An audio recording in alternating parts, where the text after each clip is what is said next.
नमस्कार दोस्तों, जयराम जी की सत श्री अकाल।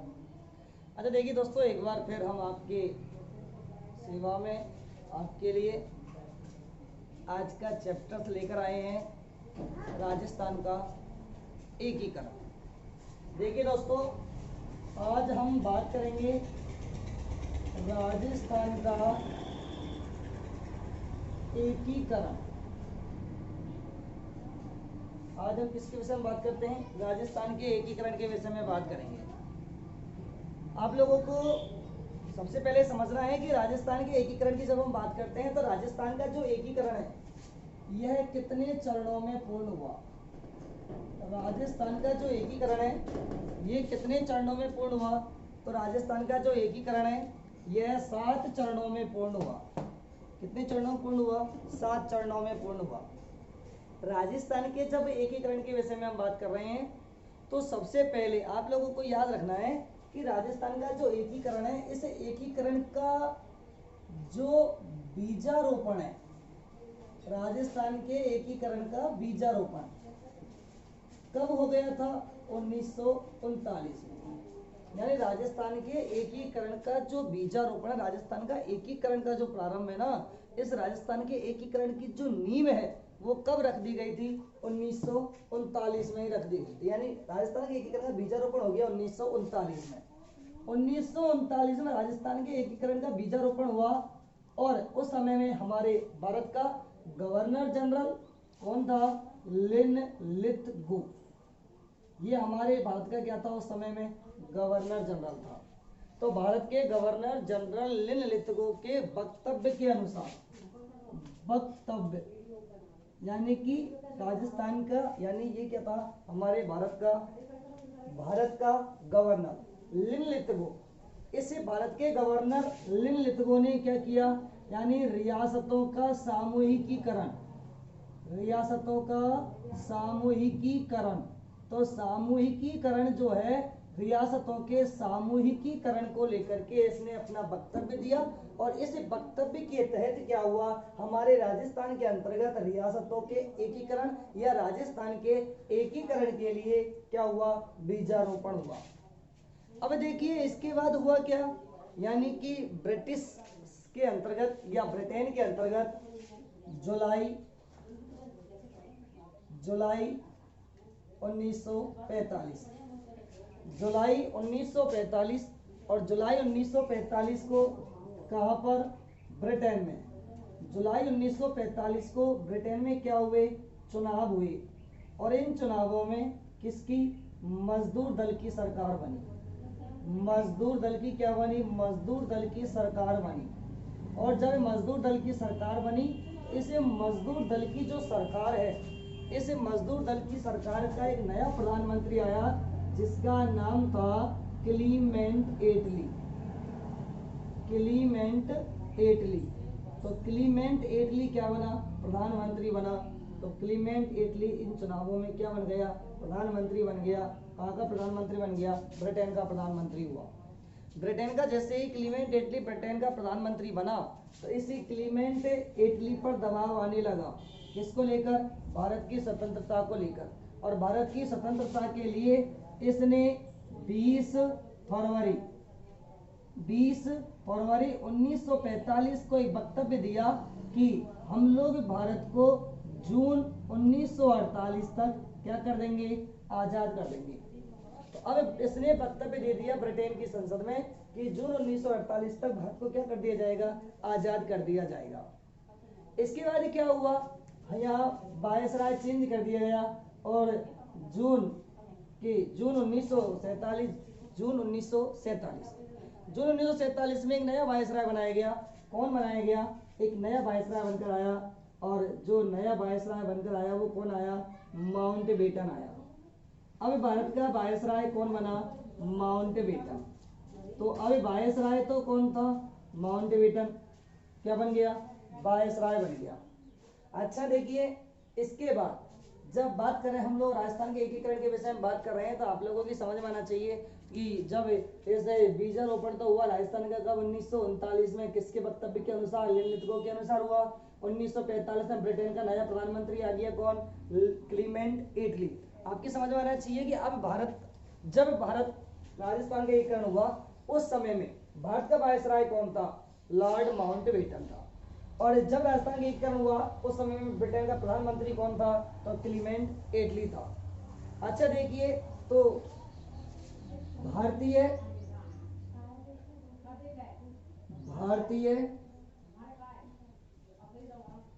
स्वतंत्रता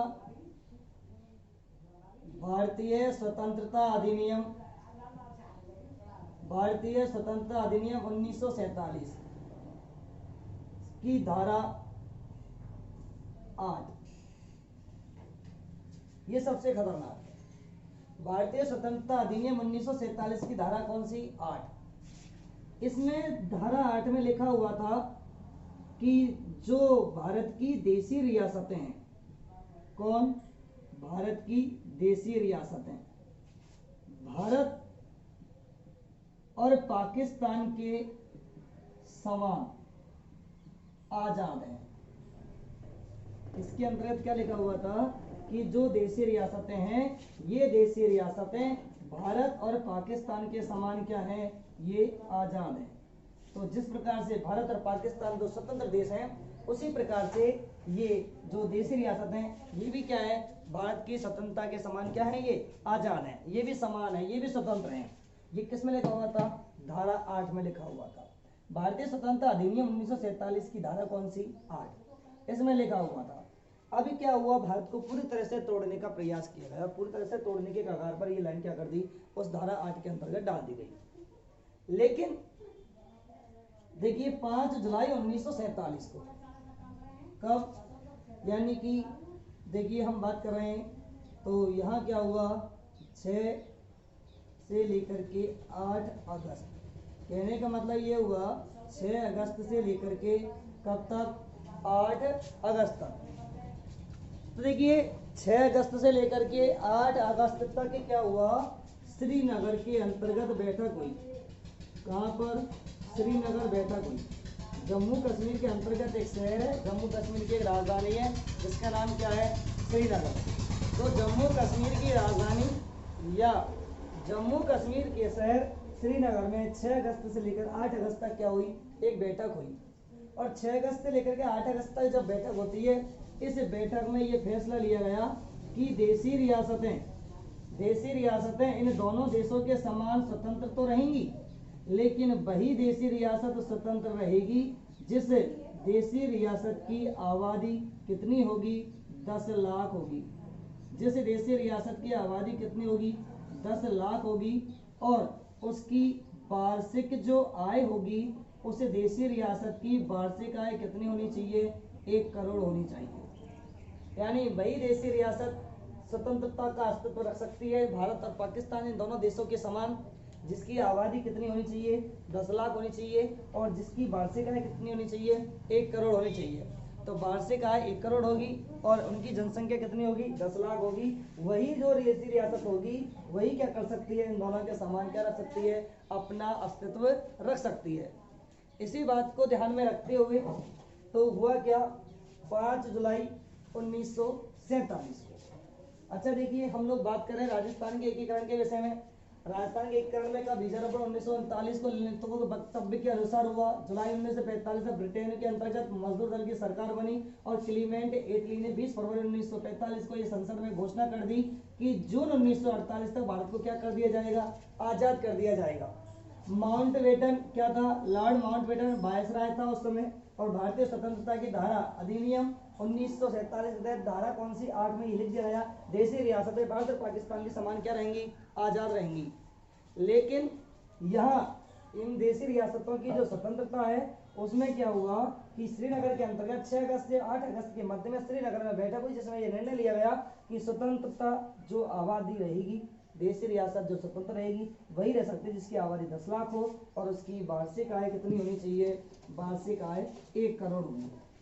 देखिए ये जो देशी रियासतें हैं, जब हमारे भारत पर ब्रिटिश सरकार का शासन था, उस समय में देसी रियासत किसके अधीन रहा करती थी? देसी रियासत जिस विभाग के अधीन रहती थी उसको कहा जाता था राजनैतिक विभाग। क्या कहते हैं? राजनैतिक विभाग। यानी देसी रियासतें जो थी वो किसके अधीन थी? यानी कि राजनैतिक विभाग के अधीन थी। लेकिन मित्रों कब? 5 जुलाई 1947। 5 जुलाई 1947। अच्छा देखिए, सॉरी 47 नहीं 45, 5 जुलाई 1945 को देसी रियासतों को अधीन रखने के लिए एक नया विभाग खोला गया जिसे कहा गया रियासती सचिवालय। रियासती सचिवालय। अब देसी रियासतें किसके अधीन रहेंगी? रियासती सचिवालय के अधीन रहेंगी। और इस रियासती सचिवालय का जो अध्यक्ष बनाया गया, इस रियासती सचिवालय का अध्यक्ष किसको बनाया गया? रियासती सचिवालय का जो अध्यक्ष है वो बनाया गया किसको? सरदार वल्लभ भाई पटेल को। सरदार वल्लभ भाई पटेल। सरदार वल्लभ भाई पटेल को इस रियासती सचिवालय का क्या बनाया गया? अध्यक्ष बनाया गया। और इस रियासती सचिवालय का जो सचिव था वो किसको बनाया गया? बीपी मेनन। तो बीपी मेनन को इसका सचिव बनाया गया और अध्यक्ष बनाया गया किसको? सरदार वल्लभ भाई पटेल को। अच्छा देखिए, आपको समझ में आना चाहिए, जैसे हम भारत की बात करें तो भारत की स्वतंत्रता से पूर्व भारत के अंतर्गत कितनी 565 देसी रियासतें थी। लेकिन हम लोग आज जिस चैप्टर की बात कर रहे हैं वो हमारा चैप्टर है कौन सा? राजस्थान का एकीकरण। और राजस्थान का जो एकीकरण के विषय में बात करते हैं तो राजस्थान के एकीकरण के समय में हमारे राजस्थान के अंतर्गत एकीकरण से पूर्व कितनी देसी रियासतें थी? जब हम लोग बात करते हैं देसी रियासतों के विषय में, और वो भी कहाँ की दोस्तों? राजस्थान की। तो राजस्थान के अंतर्गत देसी रियासतों की संख्या कितनी बताई गई है? 19। तो राजस्थान के अंतर्गत कितनी देसी रियासतें हैं? 19 देसी रियासतें थी। देसी रियासतें जो अधीन थी वो किसके अधीन थी? राजनीतिक विभाग के अधीन। लेकिन 5 जुलाई 1945 को रियासती सचिवालय की स्थापना की गई जिसका अध्यक्ष सरदार वल्लभ भाई पटेल को बनाया गया और सचिव किसको बनाया गया? बीपी मेनन को बनाया गया। यानी भारत की देसी रियासतों को एकीकरण में लाने के लिए उनका सबसे महत्वपूर्ण जिम्मेदारी किसकी रहेगी? सरदार वल्लभ भाई पटेल की। और सचिव कौन? बीपी मेनन की। अच्छा देखिए दोस्तों, राजस्थान का एकीकरण, राजस्थान के अंतर्गत देसी रियासतें कितनी हैं? 19 हैं। और राजस्थान के अंतर्गत केंद्र शासित प्रदेश कितने हैं? 1। और राजस्थान के अंतर्गत ठिकानों की संख्या कितनी है? तो ठिकाना ये कितने थे दोस्तों? 3। तो ठिकाने कितने हैं? 3। अब देखिए, आपकी समझ में आना चाहिए कि राजस्थान का जो एकीकरण है, इस राजस्थान के एकीकरण को पूर्ण करने में लगा समय। राजस्थान के एकीकरण में कितना समय लगा था? राजस्थान के एकीकरण को याद रखने के लिए आपको छोटी सी बात याद रखनी है, 8 7 14। 8 7 14। वैसे 8 और 7 15 होता है, लेकिन हम लोग जीके पढ़ रहे हैं, जीके के अंतर्गत होता है 8 7 14। तो देखिए, आप लोगों को समझ में आना चाहिए समय कितना लगा। तो 8 + 7 = 14। 8 और 7 कितना होता है? 14। 8 क्या? 8 वर्ष, 7 माह और 14 दिन। यानी आपकी समझ में आया होगा, राजस्थान के एकीकरण में 8 वर्ष 7 माह और 14 दिन का समय लगा।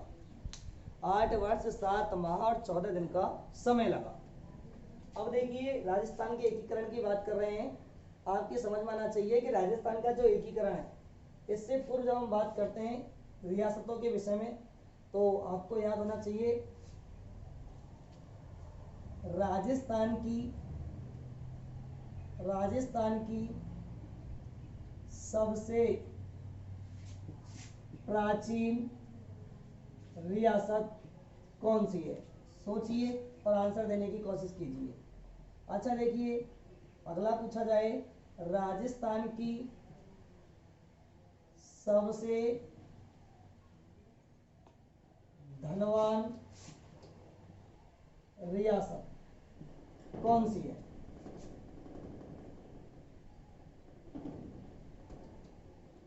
क्षेत्रफल की दृष्टि से राजस्थान की सबसे बड़ी रियासत कौन सी है? क्षेत्रफल की दृष्टि से राजस्थान की सबसे छोटी रियासत कौन सी है? अगला पूछा जाएगा आप लोगों से, जनसंख्या की दृष्टि से राजस्थान की सबसे बड़ी रियासत कौन सी है दोस्तों? आंसर देते जाइए। जनसंख्या की दृष्टि से राजस्थान की सबसे छोटी रियासत कौन सी है? अच्छा देखिए, राजस्थान की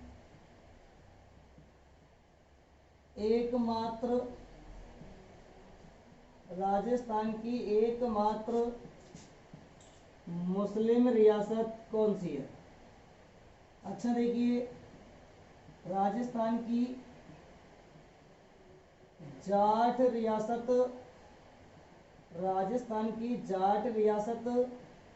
कौन सी है? अच्छा देखिए, राजस्थान की सबसे नवीन रियासत कौन सी बनाई गई? देखिए दोस्तों, आपके सामने ये प्रश्न लिखे हुए हैं और हम लोग बात कर रहे हैं रियासतों के विषय में। तो आप लोगों की समझ में आना चाहिए, आप लोग अपने हिसाब से जिन्होंने अब से पहले राजस्थान के एकीकरण का अध्ययन किया हो या जिन्होंने पढ़ाई की हो वो जिनके आंसर जानते होंगे। अच्छा देखिए, राजस्थान की सबसे प्राचीन रियासत कौन सी है? तो आप लोगों की समझ में आएगा, आंसर निकलना चाहिए आपके यहाँ से क्या? मेवाड़। राजस्थान की सबसे धनवान रियासत कौन सी है? तो आपकी मुंह से आंसर निकलना चाहिए मित्रों क्या? मेवाड़। आपको समझ में आना चाहिए, राजस्थान के अंतर्गत सोने के सिक्के, सोने की खान कहाँ मिली थी? मेवाड़ के अंतर्गत। किस राजा के समय में? बप्पा रावल के समय में। और आपके समझ में आना चाहिए, चांदी की खान किसके समय में? राणा लाखा के समय में। कहाँ निकली? वही उदयपुर के अंतर्गत। तो आपके समझ में आया होगा कि राजस्थान की सबसे धनवान रियासत भी कौन सी होगी? मेवाड़। क्षेत्रफल की दृष्टि से राजस्थान की सबसे बड़ी रियासत किसको माना जाता है? तो आपका आंसर होना चाहिए दोस्तों मारवाड़। क्षेत्रफल की दृष्टि से सबसे बड़ी जो रियासत है वो कौन सी होगी? मारवाड़। अच्छा देखिए, क्षेत्रफल की दृष्टि से सबसे छोटी जो रियासत होती है वो कौन सी है? सायपुरा। क्षेत्रफल की दृष्टि से सबसे छोटी रियासत कौन सी है? सायपुरा। अच्छा देखिए, जनसंख्या की दृष्टि से राजस्थान की सबसे बड़ी रियासत, जब बात जनसंख्या की दृष्टि से आती है तो आंसर होगा क्या? जयपुर। जनसंख्या की दृष्टि से राजस्थान की सबसे छोटी रियासत कौन सी होगी? सायपुरा। आपसे पूछा जाए जनसंख्या की दृष्टि से पूछे या वो हम लोगों से किसकी पूछा है? क्षेत्रफल दृष्टि से। तो चाहे क्षेत्रफल की बात करें या जनसंख्या की बात करें, दोनों ही दृष्टि से सबसे छोटी जो देशी रियासत होगी वो कौन सी होगी? सायपुरा होगी। राजस्थान की एकमात्र मुस्लिम रियासत की जब बात करते हैं तो आपका आंसर निकल के आएगा कौन सा मित्रों? टोंक। कौन सी रियासत है? टोंक रियासत है। कहने का मतलब ये हुआ, टोंक इसको कहा जाता है राजस्थान के अंतर्गत नवाबों की नगरी। नवाबों की नगरी या नवाबों का शहर किसको कहा जाता है? टोंक को कहा जाता है। अच्छा, राजस्थान के अंदर जाट रियासत कौन कौन सी है? तो जब हम बात करते हैं जाट रियासत के विषय में तो आपके आंसर आएगा भरतपुर और दूसरा आंसर होगा धौलपुर। भरतपुर और धौलपुर ये राजस्थान की ऐसी दो रियासत है जहाँ जाट वंश का क्या रहा था? प्रभुत्व रहा था, अस्तित्व रहा है, प्रभुत्व रहा है। तो इसलिए हमें समझ आना चाहिए जाट रियासत कौन सी कहलाएगी? भरतपुर और धौलपुर। राजस्थान की सबसे नवीन रियासत की जब बात करते हैं तो आपकी समझ में आना चाहिए, आंसर आना चाहिए आपका निकल करके क्या दोस्तों? झालावाड़। राजस्थान की सबसे नवीन रियासत कौन सी है? झालावाड़। और इसे झालावाड़ की बात करें तो ये कब बनाई गई? 1838 में बनाई गई। और इसको बनाने वाला जो व्यक्ति था वो कौन था? लॉर्ड आर्कलैंड। इसको बनाने वाला कौन था? आर्कलैंड। आर्कलैंड कौन है बेटा? अंग्रेज है, इसलिए आपकी समझ में आना चाहिए क्या? अंग्रेजों की रियासत या अंग्रेजों द्वारा बनाई गई रियासत, अंग्रेजों द्वारा बनाई गई रियासत। अच्छा आपकी समझ में आएगा अंग्रेजों द्वारा बनाई गई रियासत कौन सी है? तो अंग्रेजों द्वारा बनाई गई रियासत कौन सी है? झालावाड़। अच्छा पूछ लिया जाए कि झालावाड़ जब अंग्रेजों द्वारा नवीन रियासत बनाई गई थी तो उस समय यहाँ का शासक कौन था? तो आपकी समझ में आएगा झाला मदन सिंह। झाला मदन सिंह यहाँ का क्या रहा था? शासक रहा था, जो इस झालावाड़ को क्या बनाया गया था? रियासत बनाया गया था अंग्रेजों के द्वारा। अच्छा देखो मुझे जहाँ तक याद है कि आप लोगों को कुछ ना कुछ समझ में आया होगा दोस्तों। अब देखिए बच्चों हम बात करते हैं ठिकाने। तो राजस्थान के अंतर्गत ठिकाने कितने हैं? जब राजस्थान के ठिकानों की बात की जाए तो आप लोगों को याद रखना है क्या? नीमराणा ठिकाना, आपको याद रखना है कुशलगढ़ ठिकाना,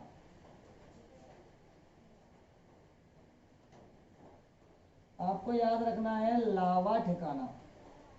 नीमराणा कहाँ आता है? अलवर में आता है। नीमराणा कहाँ पे आएगा? अलवर में। कुशलगढ़ कहाँ पर आता है? बांसवाड़ा में। और लावा कहाँ आता है? टोंक में। तो ये क्या हुए हमारे ठिकाने। अच्छा केंद्र शासित प्रदेश कितने थे? एक। और एक केंद्र शासित प्रदेश जो है वो कौन सा है? अजमेर मेरवाड़ा। अजमेर मेरवाड़ा क्या रहा है? ये केंद्र शासित प्रदेश रहा है का राजस्थान। अच्छा देखिए आपकी समझ में आना चाहिए जब हमारा राजस्थान, हमारा भारत जब अंग्रेजों की गुलाम था उस समय हमारे यहाँ कैसी प्रशासन व्यवस्थाएं थी?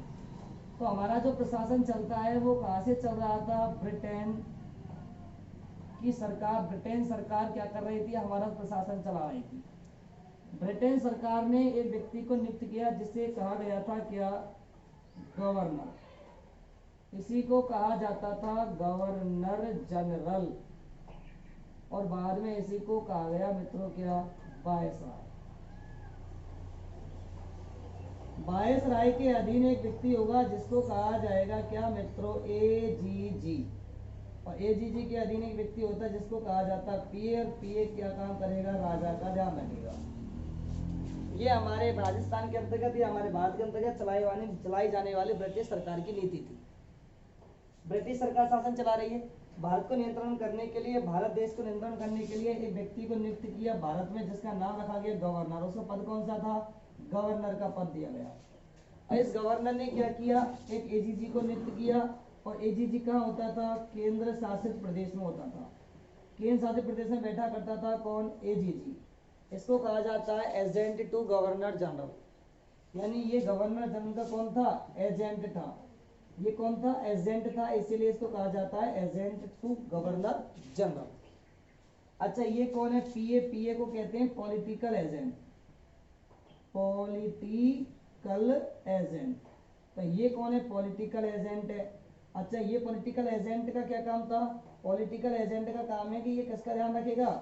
ये राजा का ध्यान रखा करता था कि कहीं ऐसा तो नहीं है राजा हमारे खिलाफ षड्यंत्र रच रहा हो या ब्रिटिश सरकार के खिलाफ कोई सेना बना रहा हो या कोई ग्रुप बना रहा है या संघ बना रहा हो।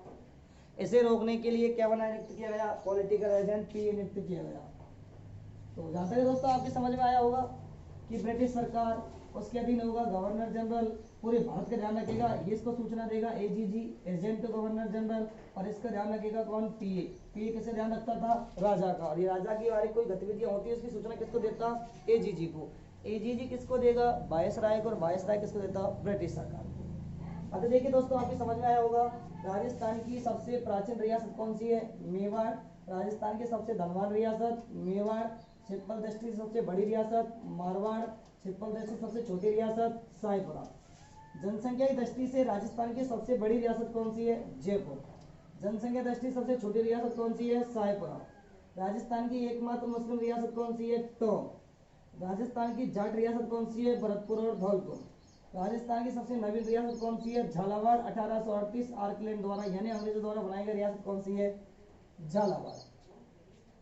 रियासतें कितनी है? 19। केंद्र शासित प्रदेश है 1। ठिकाना कितना है? 3।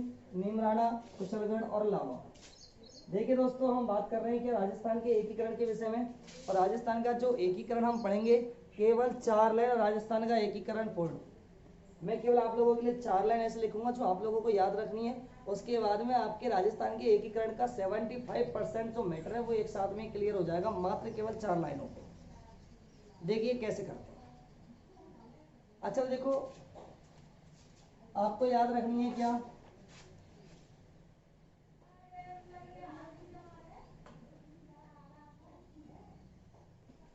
राजधानी। आप लोगों को याद रखना है क्या, प्रधानमंत्री। आप लोगों को याद रखना है क्या,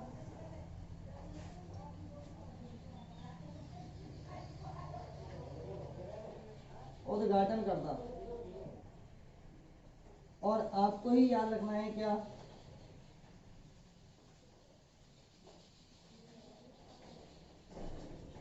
राज प्रमुख। राजस्थान के एकीकरण के लिए आप लोगों को केवल 4 लाइन याद रखनी है, और वो 4 लाइन कौन कौन सी है, राजधानी, प्रधानमंत्री, उद्घाटनकर्ता और राज प्रमुख। अच्छा देखिए, राजस्थान की राजधानियों को याद रखने के लिए आपको याद करना है AKUJ। राजस्थान की राजधानी आप लोग कैसे याद रखोगे, यानी कि एकीकरण की राजधानी कैसे याद रखोगे, AKUJ, AKUJ। अच्छा, ए से बनाएंगे हम लोग क्या, ए से बनाएंगे बेटा क्या, अलवर। के से क्या बनाएंगे, कोटा। यू से क्या बनेगा, उदयपुर। और जे से क्या बनेगा, जयपुर। अलवर, कोटा, उदयपुर, जयपुर। इसके बाद बात करते हैं हम लोग क्या, प्रधानमंत्री। प्रधानमंत्री के लिए आपको याद रखना है शोभा गोकुल की मणि और हीरा से। शोभा गोकुल की किससे बढ़ेगी, मणि से बढ़ेगी या हीरा से बढ़ेगी। तो देखिए, शोभा से बनाएंगे हम लोग क्या बेटा, शोभा से बनेगा शोभा राम कुमावत। गोकुल से बनेगा गोकुल लाल असावा। मणि से बनेगा क्या, माणिक्य लाल वर्मा। और बेटा हीरा से बनेगा क्या, हीरालाल शास्त्री, हीरालाल शास्त्री। तो ये हुए क्या, प्रधानमंत्री शोभाराम कुमावत, गोकुललाल असावा, माणिक्यलाल वर्मा और हीरालाल शास्त्री। अच्छा देखिए, अब बात करते हैं उद्घाटनकर्ता। उद्घाटनकर्ता को याद रखने के लिए आपको फिर एक लाइन याद रखनी है, और ये याद कौन सी होगी, गौड़गिल, गौड़गिल, गौड़गिल, गौड़गिल चाचा पटेल। गौड़गिल, गौड़गिल चाचा पटेल। अच्छा देखिए, गौड़गिल, तो पहले चरण में बात करते हैं गौड़गिल की, तो आपको याद रखना है NB गौड़गिल। इसको पूरा नाम मिलेगा नरहरि विष्णु गौड़गिल। दूसरे में भी कौन होगा, NB गौड़गिल। तीसरे में क्या, चाचा। तो चाचा किसको कहा जाता है, हम आमतौर पे जानते हैं पंडित जवाहरलाल नेहरू को कहा जाता है। पटेल से बनाएंगे हम लोग क्या, सरदार वल्लभ भाई पटेल, सरदार वल्लभ भाई पटेल। अब बात करते हैं किसके विषय में, राज प्रमुख के विषय में। राज प्रमुख के लिए आपको फिर एक छोटी सी लाइन याद रखनी है, उदय भीम भूपाल मानसिंह। उदय भीम भूपाल मानसिंह। अच्छा देखिए, उदय भीम भूपाल मानसिंह। अच्छा देखिए, उदय भीम भूपाल मानसिंह की जब बात करते हैं तो उदय से तो बना देंगे हम भैया क्या, उदय भान सिंह। क्या बना देंगे, उदयभान सिंह। भीम से बनाएंगे हम लोग क्या, भीम सिंह। सबके पीछे सिंह लगाना है, बस सबके पीछे सिंह लगाना है। भूपाल से बनेगा क्या, भूपाल सिंह। इधर क्या लिखा हुआ, मान सिंह। और मान सिंह का ये एक और सिंह लगाएंगे 2 हो जाएगा, तो बन गया क्या, द्वितीय। तो मान सिंह द्वितीय या मान सिंह सेकंड। तो ये हुए क्या, राजस्थान के एकीकरण के लिए ये 4 छोटी छोटी सी लाइन है, छोटी छोटी सी ट्रिक है जो आप लोगों को याद रखनी है। अब देखिए हम लोग बात करें राजस्थान के एकीकरण के विषय में, आपकी समझ में आना चाहिए। 8 7 14, 8 वर्ष 7 मार्च 14 दिन में क्या हुआ, राजस्थान का एकीकरण पूर्ण हुआ। राजस्थान के एकीकरण कितने चरणों में पूर्ण हुआ था, 7 चरणों में पूर्ण हुआ था। देखिए राजस्थान के एकीकरण को याद रखने 7 चरणों में पूर्ण हुआ, लेकिन मैंने आप लोगों को बोल दिया जिसको ये 4 लाइनें याद हो जाएंगी उनका राजस्थान के एकीकरण का 75% क्या हो जाएगा, क्लियर हो जाता है। तो आइए मित्रों हम बात करते हैं क्या राजस्थान के एकीकरण में सबसे पहले याद रखनी है क्या, राजधानी। राजधानी के लिए याद करोगे AKUJ, अलवर, कोटा, उदयपुर और जयपुर। इधर याद रखना है PM प्रधानमंत्री, शोभा गोकुल की मणिवय, शोभा से शोभाराम कुमावत, गोकुललाल असावा, माणिक्यलाल वर्मा और हीरालाल शास्त्री। अच्छा, उद्घाटनकर्ता गौड़गिल, गौड़गिल, चाचा पटेल, गौड़गिल, NV गौड़गिल, पंडित जवाहरलाल नेहरू और सरदार वल्लभ भाई पटेल। अच्छा, उदय भीम, भूपाल मान सिंह, तो उदय भान सिंह, भीम सिंह, भूपाल सिंह और मान सिंह द्वितीय। तो मित्रों ये सब क्या रहे हैं, ये सभी हमारे इस राजस्थान के एकीकरण के राष्ट्र प्रमुख रहे हैं।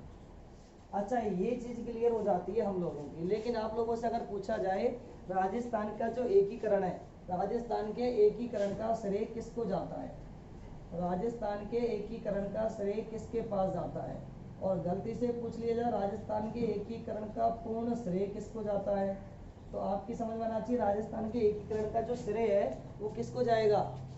राजस्थान के एकीकरण का श्रेय जाता है, आप लोगों को याद होना चाहिए क्या, सरदार वल्लभ भाई पटेल को, सरदार वल्लभ भाई पटेल। तो सरदार वल्लभ भाई पटेल राजस्थान के एकीकरण का श्रेय जाता है। लेकिन जब बात आ जाती है राजस्थान के एकीकरण का पूर्ण श्रेय किसको जाएगा, आपका आंसर होना चाहिए दोस्तों क्या, माणिक्यलाल वर्मा। क्या आंसर होना चाहिए, माणिक्यलाल वर्मा। अच्छा देखिए राजस्थान के एकीकरण की हम लोग बात कर रहे हैं। अब जब राजस्थान के एकीकरण हम लोग शुरू करेंगे, राजस्थान के एकीकरण के प्रत्येक चरण के बारे में जब हम बात करेंगे, तो जो ठिकाना है जिस रियासत में है, तो ये बात आप भी जानते हैं कि जो रियासत जब जिस चरण में मिलेगी तो रियासत के साथ में क्या मिल जाएगा, उसका ठिकाना भी मिल जाएगा। तो वहीं आपको याद हो जाएगा कौन सा ठिकाना किस रियासत के साथ में, ये आपको याद है ही है। जो रियासत जिस रियासत जो उस चरण में मिलेगी उसी चरण में क्या मिल जाएगा, ठिकाना भी मिल जाएगा। तो ये हम लोगों ने बात कर रहे हैं कि राजस्थान के एकीकरण के विषय में। देखिए दोस्तों अभी इसके बाद हम लोग बात करेंगे राजस्थान के एकीकरण जो है, आज हम लोग इतनी ही वीडियो बनाएंगे। अच्छा देखिए इसका जो नेक्स्ट पार्ट है उसका आप लोग सब वेट करोगे, और नेक्स्ट पार्ट जानने के लिए, राजस्थान के एकीकरण को जानने के लिए आप लोगों हमारे साथ बने रहिए। हमारे यूट्यूब चैनल को सब्सक्राइब कीजिए, इसको शेयर कीजिए, और हमारी जो यूट्यूब चैनल को आप शेयर कीजिए ज़्यादा से ज़्यादा संख्या में, ताकि हम लोग ज़्यादा से ज़्यादा बच्चों को इसका हम लाभ दे सकें। तो दोस्तों एक बार फिर से हम अगली नेक्स्ट वीडियोज़ में हम इसके राजस्थान के एकीकरण के दूसरे पार्ट में हम राजस्थान के एकीकरण पूरा कंप्लीट करेंगे। तब तक के लिए हम लोग आपसे विदा लेते हैं। नमस्कार।